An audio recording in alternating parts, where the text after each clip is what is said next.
114 કરોડના ખર્ચે બનેલા વડોદરા સેન્ટ્રલ બસ સ્ટેશન પર આજે ઉપરના ભાગનું સ્ટ્રક્ચર અચાનક ધરાશય થતા અફરાતફરી મચી ગઈ હતી। આ ગંભીર દુર્ઘટનામાં એક વ્યક્તિનું ઘટના સ્થળે જ મોત નીપજ્યું હતું, જ્યારે એકને ઈજા થઈ છે। બસ વ્યવહાર ખોરવાયો હતો। આ અંગે ડીસીપી જગદીશ ચાવડાએ કહ્યું કે પ્રાથમિક માહિતી મુજબ મૃતક નરસિંહભાઈ ગોવિંદભાઈ દવે અમદાવાદના ચાંદખેડાના રહેવાસી છે। તે અંગે મૌખિક માહિતી મળી છે કે અન્ય બીજું કોઈ જાનહાનિ અત્યાર સુધી થઈ ન હોવાનું ધ્યાનમાં આવ્યું હતું। આગળ આમાં વિવિધ એજન્સીઓ જેવી કે FSLને બોલાવી સેમ્પલિંગ કાર્યવાહી કરીશું।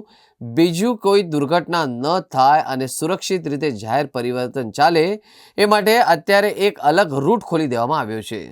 જગ્યાને અત્યારે સેનિટાઈઝ કરી છે। એકવાર સેમ્પલિંગ થઈ જશે ફરી ફાયર બ્રિગેડ અને અન્ય એજન્સીઓની મદદથી કાટમાળ ખસેડવામાં આવશે।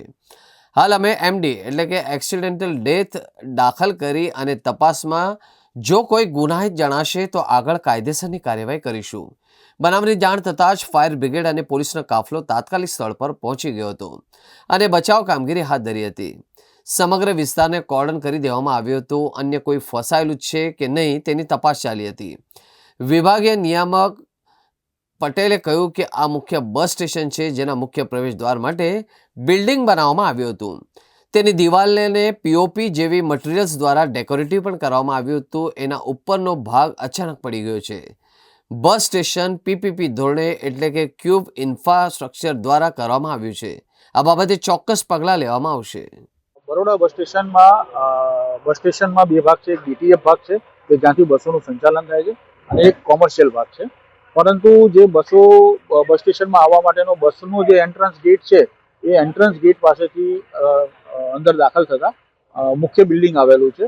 એટલે જે બિલ્ડિંગ છે, બિલ્ડિંગને ડેકોરેશન કરવા માટે POP ટાઈપ મટીરિયલનો યુઝ કરી અને ડેકોરેટિવ બનાવવામાં આવેલું છે। જે મટીરિયલ ઉપરના ભાગેથી નીચેના ભાગે પડતા નીચે ઉભેલા એક વ્યક્તિને વાગતા તેઓનું દુઃખદ અવસાન થવા પામેલ છે। પીપી કેટલા વર્ષના લીધે આ પીપીનું જે કરાર કરેલા છે અને જે મોતની ઘટના બની છે આ બાબતે અમારી જે ટેકનિકલ ટીમ છે એ જરૂરી ચકાસણી કરી અને ફર્ધર એ બાબતે જે કંઈ બનાવ બનવા પામેલ છે એના જે કારણો છે એ જાણી અને યોગ્ય કાર્યવાહી અચૂક કરશે। મોતનો ગુનો દાખલ કરવામાં આવશે જે જવાબદાર વ્યક્તિ બનાવ બાબતે અમારા ડેપો મેનેજર પોલીસ સ્ટેશન જઈ અને જરૂરી કાર્યવાહી અત્યારે હાલમાં કરી રહ્યા છે। હાલ બસની વજનની પરિસ્થિતિ કેવી છે? હાલમાં જે બેક સાઈડ ઉપરનું જે જલમહલ નો જે સિટી બસનો જે રસ્તો છે ત્યાં આગળ જે આપણે અત્યારે બંધ કરેલો છે એ હાલમાં ટેમ્પરરી આપણે ખોલાવી રહ્યા છીએ। એ ખુલી જશે એટલે તરત જ બસ સ્ટેશનનું ઓપરેશન એ રસ્તા ઉપરથી ચાલુ થઈ જશે અને આ જગ્યા પણ ક્લિયર થયા બાદ આપણે રૂટિન ચાલુ કરી દઈશું। મુસાફરની જાનમાલની રક્ષાને ધ્યાનમાં રાખીને ઉપર અન્ય કેટલાક જેવા ભાગ છે જે તૂટી પડે એવા છે તેને પણ ઉતારી લેવામાં આવશે।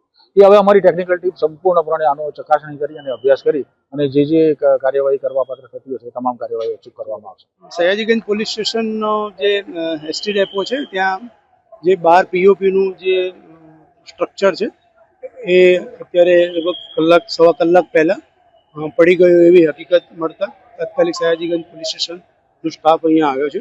એ દરમિયાન એવી હકીકત મળેલી છે કે એક વ્યક્તિ લગભગ 60 વર્ષની આશરેની ઉંમર છે એ ઈજાગ્રસ્ત થયા છે। એમને તાત્કાલિક હોસ્પિટલ જે છે લઈ જવામાં આવ્યા છે। અન્ય બીજી કોઈ જાનહાનિ અત્યાર સુધી થઈ હોય એવું કંઈ ધ્યાનમાં આવ્યું નથી। આગળ આમાં વિવિધ એજન્સીઓ જે છે ગેરી FSL એમની પાસે બોલાવી સેમ્પલિંગ લઈ અને આગળની કાર્યવાહી કરીશું।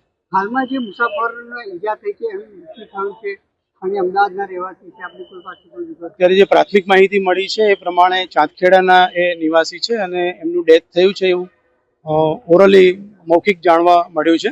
બીજું કોઈ અન્ય દુર્ઘટના ન થાય અને સુરક્ષિત રીતે જાહેર પરિવહન ચાલે માટે અલગ એક રૂટ ખોલી દેવામાં આવ્યો છે। જગ્યાને અત્યારે સેનિટાઈઝ કરી છે। એકવાર સેમ્પલિંગ થઈ જશે પછી ફાયર બ્રિગેડ અને અન્ય એજન્સીની મારફતે કાટમાળ જે છે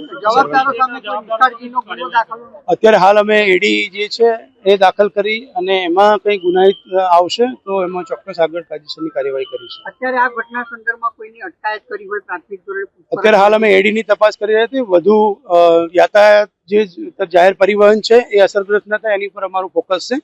જેવી વિવિધ એજન્સીઓ આવી અને સેમ્પલિંગ લઈને જે એક્સપર્ટ જે છે નિષ્ણાત જે કંઈ ઓપિનિયન આપશે એ પ્રમાણે આગળ કાર્યવાહી